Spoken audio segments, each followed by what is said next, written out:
Okay, this is kind of an afterthought video. Didn't think a lot of it when I did it, but I don't know, maybe it'll help somebody.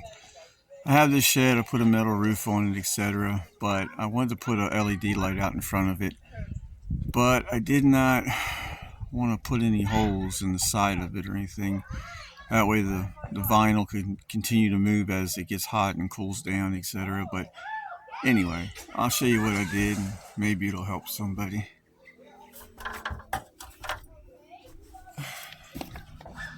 So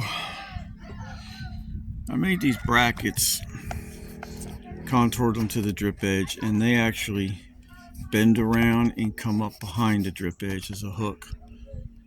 Came up, across, piece of plexiglass as a base, anything you have would work.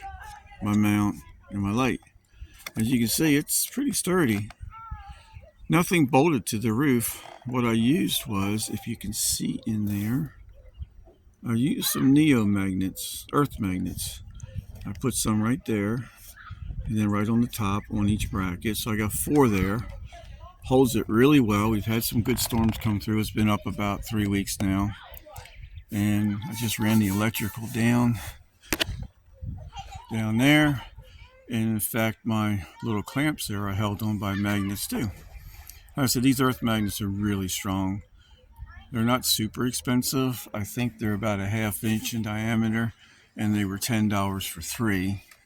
But again, they're very strong, and they hold it on really well. But if you don't want to put holes in your stuff and take a chance on causing leaks or things of that nature, it's just an idea. Many different applications. As long as it's metal, it could be used. Hopefully this will help somebody, and never know. Thank you very much, and we'll talk to you later.